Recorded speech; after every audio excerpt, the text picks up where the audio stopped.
नमस्कार मित्रांनो, विण दोघातीलही तुटेना या मालिकेच्या आजच्या भागामध्ये अगदी मनपूर्वक मी तुमचं स्वागत करते।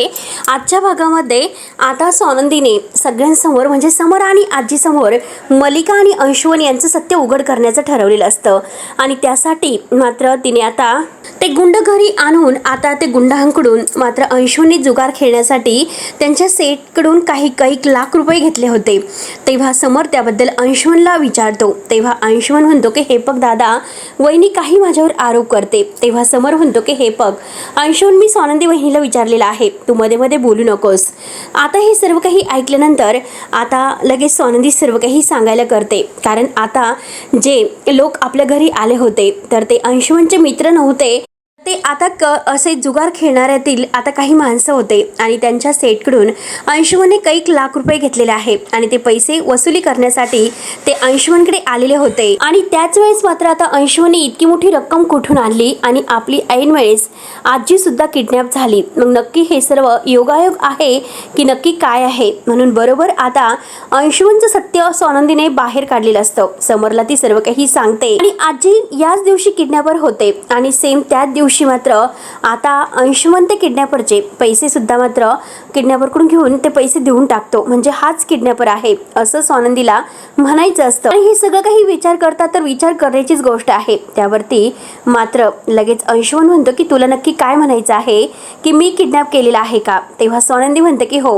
हेच खरं आहे। स्वानंदी हो जेव्हा म्हणते आणि फक्त तू नाही तर तू आणि काकू दोघांनी मिळून हे सर्व केलेलं आहे असं म्हणतो, तरी सुद्धा मात्र समरचा विश्वास नसतो। समर म्हणतो की स्वानंदी मॅडम, तुम्ही नक्कीच काहीतरी चुकतात असं मला वाटतं। अंशुमन घराच्या बाहेर माणसांशी वाईट वागतो हे मला मान्य आहे, पण तो आजीच्या बाबतीमध्ये कधीही असं नाही करणार। काकूचा सुद्धा या सगळ्याशी संबंध असेल मला नाही वाटत।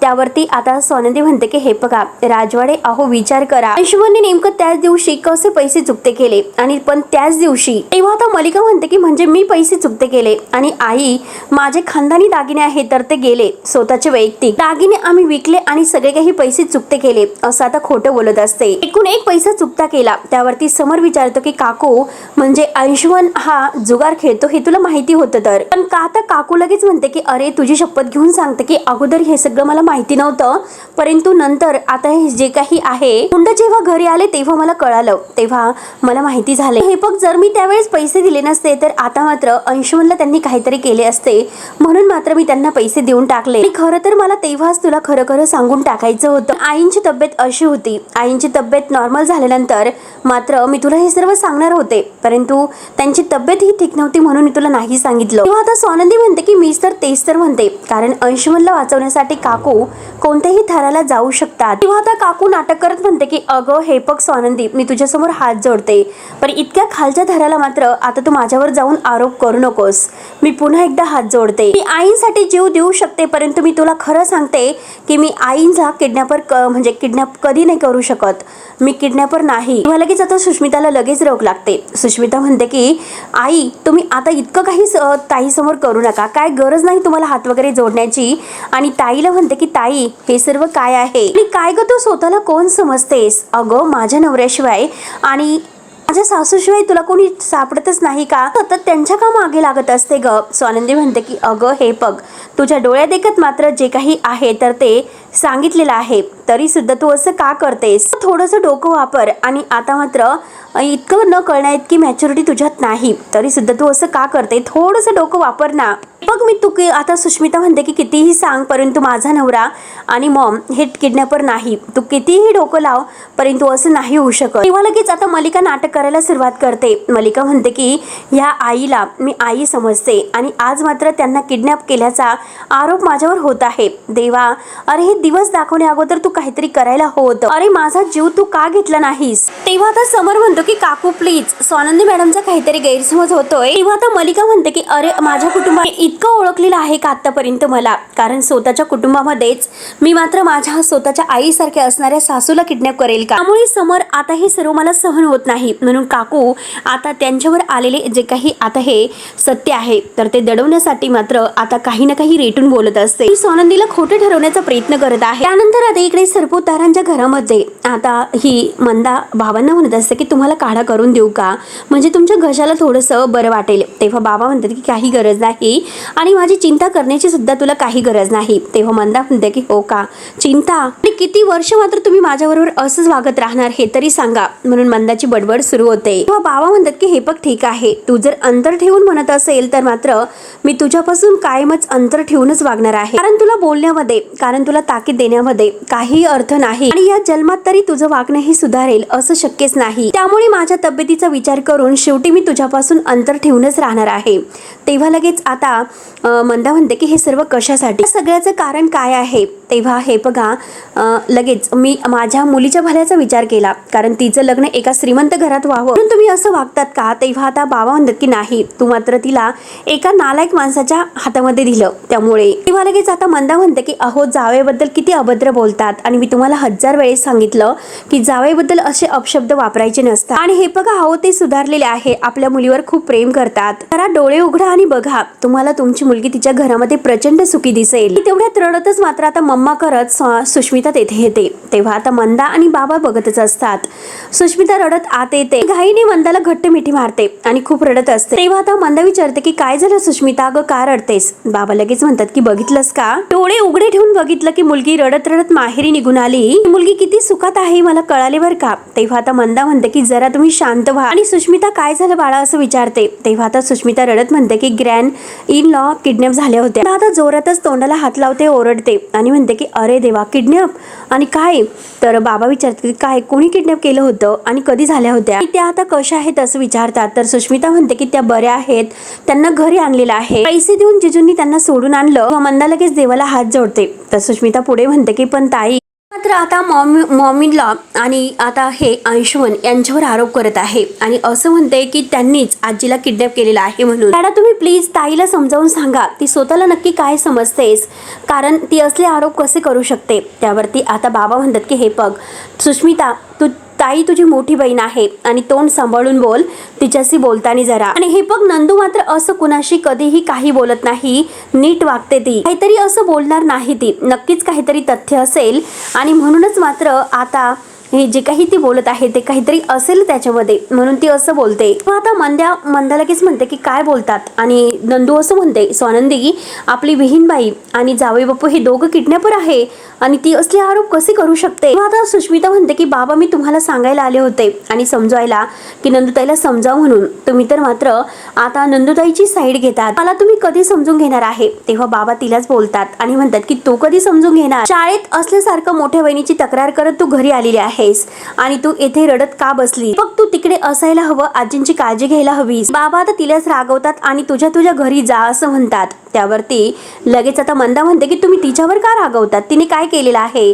तेव्हा लगेच आता बाबा आहे तिलाच म्हणतात की तू गप्प बस. हे बघ दुर्दैवाने मात्र तिला समजावं लागतं. तेव्हा आता लगेच ही सुष्मिता म्हणते की मम्मा तू शांत राहा, जाऊन दे, कारण मी आता चुकले, कारण आता बाबांकडून मी कधी अपेक्षा ठेवू शकत नाही, त्यांना काय मात्र नंदुताईची साईड घ्यायची असते आणि तीच त्यांना परफेक्ट वाटत असते. तेव्हा आता बाबा म्हणतात की हे बघ तू नंदुच्या तक्रारी करणं बंद कर आणि घरी जा, आजींची काळजी घे, त्यांना काय हवं काय नवं हे सगळं काही बघ, त्यांची काळजी घे.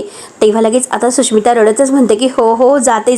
सुष्मिताला फारच राग येतो. सुष्मिता आता म्हणते की हो चालून दे तुमच्या ताईचं कौतुक. सुष्मिता रागाने निघून गेल्यानंतर आता मंदा म्हणते की झालं, शेवटी तुमचं समाधान झालं तर काय वाटलं असेल बिचारे सुष्मिता, तर पोरगी रडत रडत घरी आली होती आणि तुम्ही मात्र तिला असं हकलून दिलं. तुम्ही मात्र मोठ्या मुलीच्या प्रेमामध्ये आंधळे झालेले आहेत. सुष्मिता सुद्धा आपलीच मुलगी आहे हे तुम्ही विसरलात का. बाबा म्हणतात की अगं विसर मला नाही तर तुला पडलेला आहे तुझ्या कर्तृत्वाचा, पालत्या घड्यावर पाणी आहे आणि हो बाजूला म्हणून रागाने मात्र आता हे मंदावर रागवतात. तेव्हा आता मंदाला सुष्मिताची काळजी लागते. बिचारी पोरगी रडत गेली, काय वाटलं असेल तिला. त्यानंतर इकडे मलिका आता आजीनं म्हणते की तुम्हाला हे खरं वाटतं का, तुम्हाला वाटतं का मी आईंच्या जीवाशी खेळेल म्हणून, की वाईट आहे की मी, मला सांगा की तुम्ही जिथे कुठे होतात मला माझा थोडा तरी आवाज आला का, मी आसपास असल्याचा मात्र भास तुम्हाला झाला का. तेव्हा आता आजी म्हणते की अगं मी बेशुद्ध होते, असा भास वगैरे मला नाही झाले. मलिका आता अगदी कांगावा करते की मी असं काही करेल का. जेव्हा मी घरी आले तेव्हा हे जे ऐकलं मी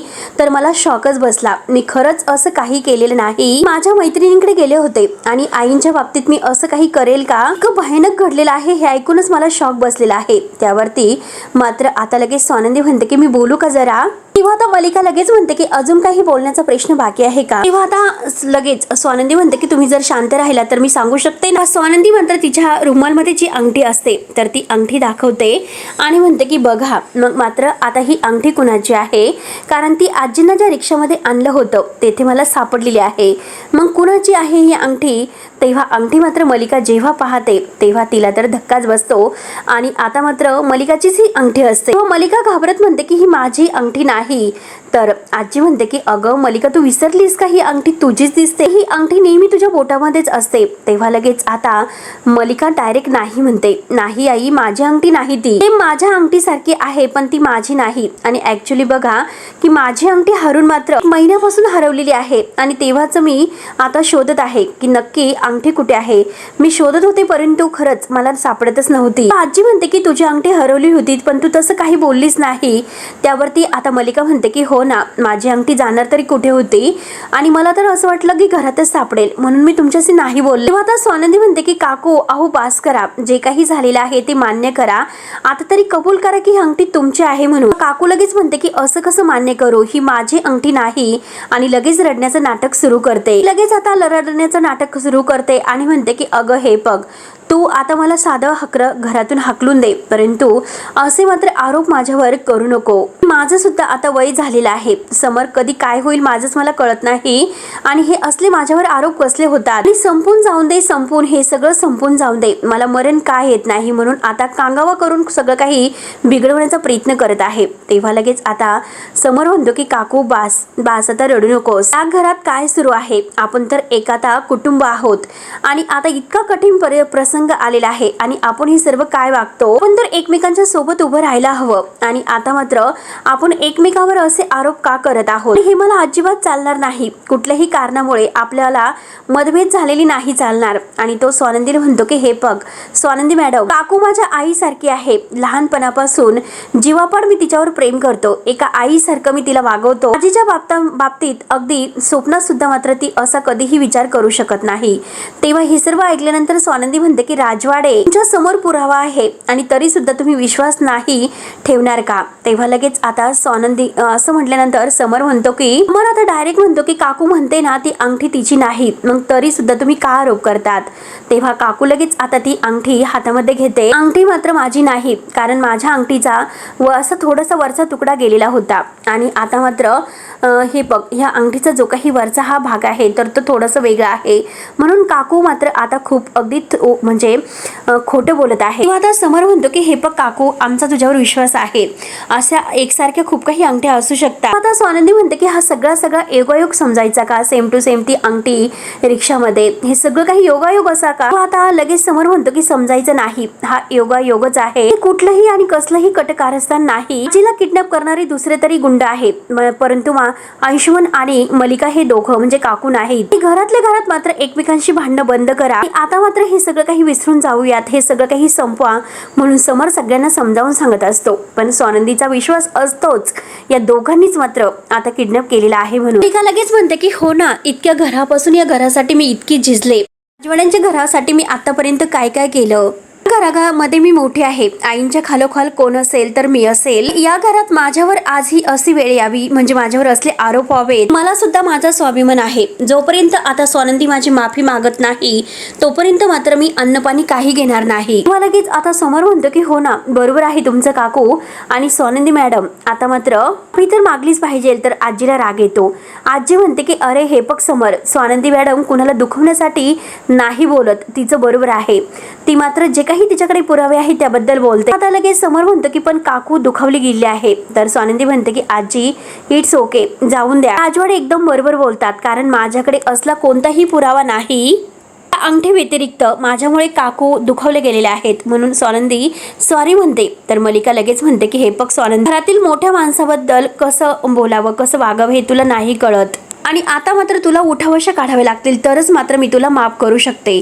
आजीला लगेच राग येतो. तेव्हा आता समर सुद्धा म्हणतो की काकू तू काय बोलतेस. काकू म्हणते की अरे आईने सुद्धा जेव्हा मी चुकले होते तर मला उठावशा काढायला सांगितल्या होत्या, मग आता मी स्वानंदीला सांगितल्यात तर मात्र त्यामध्ये काय बिघडतं. उलट बोलले का मग मात्र आता स्वानंदीला का उलट न्याय आहे, त्यांना सुद्धा उठाबशा तिला काढायला सांगावेच लागतील. आजी मात्र स्वानंदीकडून असते. ती म्हणते की हे पक स्वानंदीने जाणून बुजून हे सर्व केलेलं नाही आणि जर पिंट्या स्वानंदीने जर उठाबशा काढल्या तर मात्र मी सुद्धा अन्नपाणी घेणार नाही, मी तुला सांगून ठेवते. आता समोर म्हणतो की बास बास, कोणीही उठाबशा काढायच्या नाही आणि तो काकूला म्हणतो की काकू हे बघ, अगं स्वानंदी मॅडमने मात्र आता तुला सॉरी म्हटलेलं आहे, त्यामुळे तू त्यांना माफ करून टाक. तो स्वतः तिच्यासमोर हात जोडतो. तर मल्लिका रडतच म्हणते की अरे समोर, तू माझ्यासमोर हात जोडतो, तू तर माझ्या मुलासारखा आहे, तू मुलगा आहे माझा, या आईचा तुझ्यावर खूप खूप जीव आहे रे, माझा तुझ्यावर खूप जीव आहे, म्हणून मी मात्र आता तुझ्या बायकोला माफ करते. ते बघ इथून पुढे स्वानंदी, स्वाभिमान तुला सुद्धा आहे आणि मला सुद्धा आहे आणि इथून पुढे मात्र तो जपला पाहिजे. इतकंच मला बोलायचं आहे. आणि नाटक करत मात्र आता मात्र लगेच इतकं मोठमोठ्याने रडते गुणगुणून आणि बाहेर आतमध्ये निघून जाते. सुद्धा मॉम करत जातो. तेव्हा मात्र आता लगेच ही समर, आजी आणि स्वानंदी तिथेच असतात. आता समर म्हणतो की आजी चल, मात्र तू आता मध्ये आराम कर. तर स्वानंदी आता मनात म्हणते ठीक आहे काकू, आता तुम्हाला जिंकल्यासारखं वाटत असेल, असं समजू नका की तुम्ही जिंकलात म्हणून. यावेळेस मी तुम्हाला नाही सिद्ध करू शकणार, हरकत नाही, परंतु एक लक्षात ठेवा, मी स्वस्त नाही बसू शकणार. तुमचा चेहरा मात्र मी राजवाड्यांच्या समोर नक्की आणेल, हे लक्षात ठेवा. तेव्हा मित्रांनो हा भाग येथे संपतो. पुढे नक्की काय होईल हे बघायला विसरू नका. तोपर्यंत मात्र मित्रांनो धन्यवाद.